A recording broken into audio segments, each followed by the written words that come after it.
Welcome back. I hope you're having an amazing day.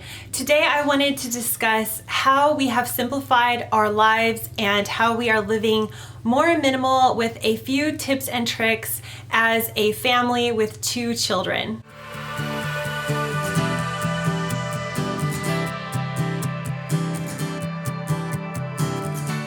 When I first found out about minimalism and really wanted to minimize our lives and live more simply, I found a lot of channels and a lot of information about single people who were backpacking across the world and living as minimalists or living as a single person in a tiny apartment, and I knew that that was not going to be what minimalism was going to look like for us. So I adapted my own rules and came up with a lot of tips and tricks that I have used to help declutter and simplify our lives to be a little bit more minimalist. One thing that I did that really made me feel more minimal and helped me to simplify a lot of our routines is to come up with a capsule wardrobe. I did that for my children and myself, and my husband pretty much already had a capsule wardrobe, so that really cuts down on the amount of laundry you have to do, the amount of items you have to take care of, and it really helps when you're trying to pick out an outfit. It just cuts down on the amount of time that I feel was wasted.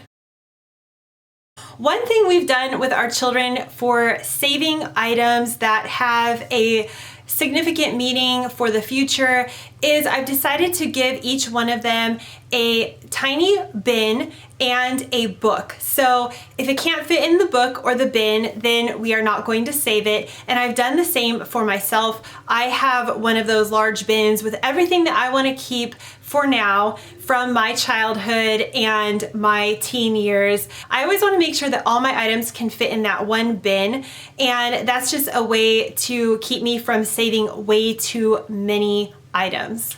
This is all the stuff I'm getting rid of. By going through the enormous amount of stuff that was saved from my childhood, I realized that I don't need to be saving every single thing for my children. What I'm doing is saving extremely important arts and crafts that they do, maybe one thing from each year that I feel is really, really amazing. And then I'm just saving items that really mean something to them. And then as they grow up, they can decide what they want to keep and what they want to get rid of.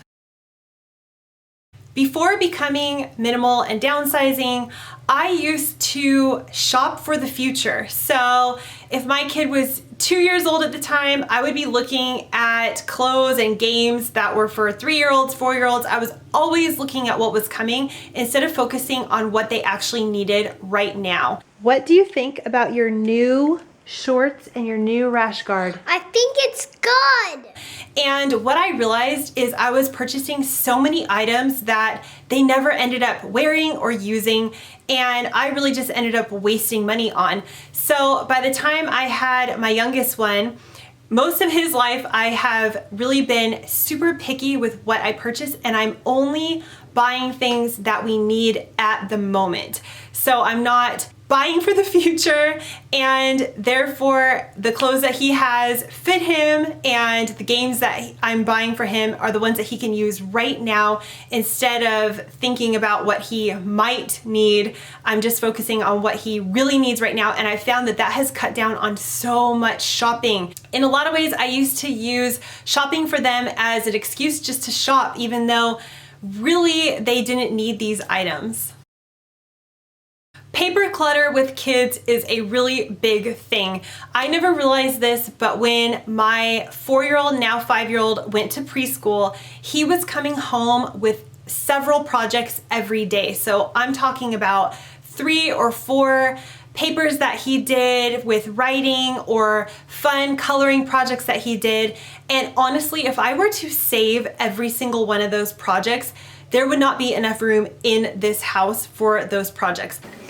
I want to pick. What I've done is anything that he does that I feel is a new step for him. So one day he came home and he had written his name really nicely. I saved that because that was the first time that I saw he really put a lot of effort into writing his name, and I thought that was important to save, and he can decide later if he wants to keep that or not. I also saved a little drawing that he just did that actually looks like something, and that to me is important for now. And again, he can decide in the future if he wants to save that.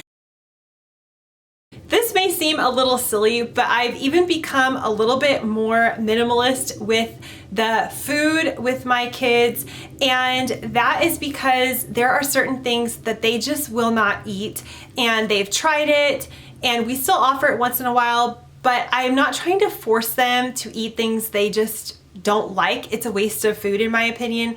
So what I'm doing is focusing on the items that they will eat. Simple items is usually what my kids really like, just plain cooked vegetables with nothing really on it.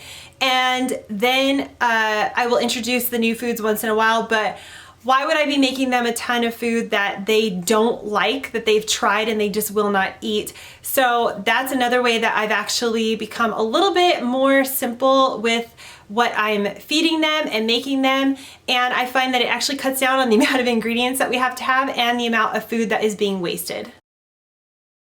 How we deal with toys and how many toys has been the biggest change in our lives since adopting minimalism. What I did was, we used to have toys throughout the entire home, and now I just have all the toys in the boys' room. This is the book collection, and that bin is full of books as well.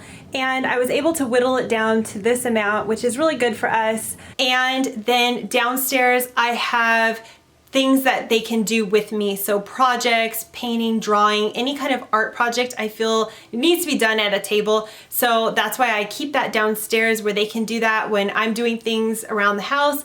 And all of the other toys are kept in their room, and I keep them in bins so they can pull the toys out, bring them down, or take a few items down to play with, and then take them back up to their room.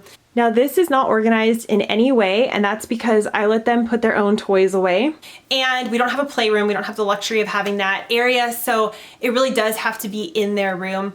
And I've just found with minimizing the amount of toys we have, it has made such a huge difference with how they play and the way they play together, and they've become way more creative with their toys, and there's way less to organize and pick up. Along with the capsule wardrobe, I've tried to make it as simple as possible for my boys to get dressed. So I've put their clothes in low drawers, and I've put each item of clothing in a separate little box inside the drawer. So underwear, socks have their own bin, shirts have their own bin, pants have their own bin. The reason for this is they can pull out their clothes, get dressed themselves, and also it makes it easier for them to put the clothes away. So if I am doing laundry and they're home, I try to encourage them to help me put things away and match things with other things. So a pair of pants, they match with their other pants, and then they're helping, and I'm actually teaching them how to clean up and tidy up after themselves as well. Another thing that has changed is how we are doing birthday parties and gifts. I have some videos on that I can link below and above, but the biggest thing that has changed is I don't feel that I have to give my kids a certain amount of toys anymore, and I don't feel I need to buy them something for every single holiday that happens.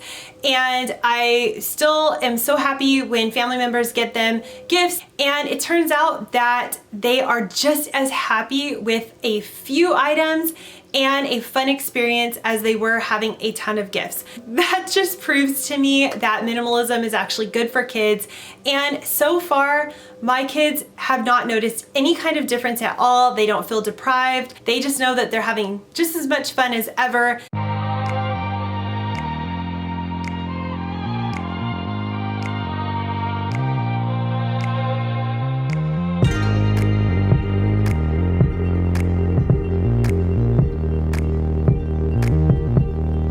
There is a lot less to clean up for me, and it's a lot easier, and our house is a lot neater than it's ever been before. We are by no means a extreme minimalist family. We live with the stuff we love, but we are trying to actively live with less, so we have to spend less time cleaning and organizing and more time traveling, having fun, and getting out and experiencing life. Click right here to watch our decluttering playlist. I've decluttered every room in our entire home. And thank you so much for joining me today. Hit the subscribe button if you're new here. I would love for you to join my channel. See you next time. Bye.